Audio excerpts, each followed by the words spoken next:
Sylvain, bonjour, merci d'être avec nous. Merci Bertrand.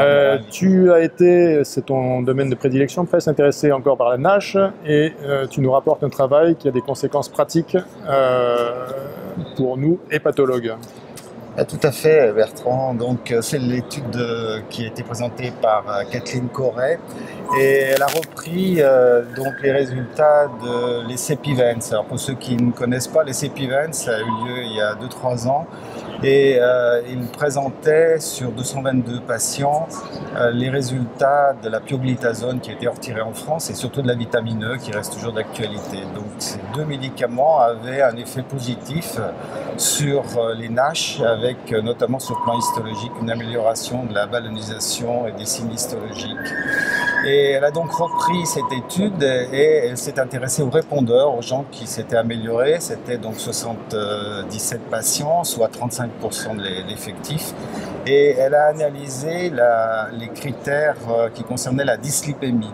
Alors ces patients ont dans plus de 50% des cas eu un trouble du métabolisme lipidique, que ce soit une augmentation du LDL, du non-HDL, et des triglycérides. Donc elle a regardé ce que donnait cette étude de la dyslipémie chez ces patients et elle s'est rendue compte que tant dans la pioglitazone que dans la vitamine E, il y avait une amélioration qui ne concernait que le HDL cholestérol, donc le bon cholestérol, hein, comme disent nos malades, et ce bon cholestérol augmentait significativement par rapport à ceux qui n'avaient pas répondu, et également de façon moindre une amélioration, donc une baisse des triglycérides.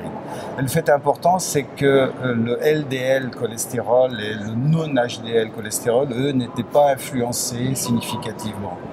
Donc le message, c'est que nos patients qui répondent à la vitamine E doivent rester sous une surveillance cardiovasculaire puisqu'ils sont à risque de faire des complications, soit cérébrales, soit cardiovasculaires. Et il faut donc travailler en concert avec les angiologues et les cardiologues pour suivre ces patients et ne pas les laisser dans la nature, bien qu'ils aient amélioré leur foi.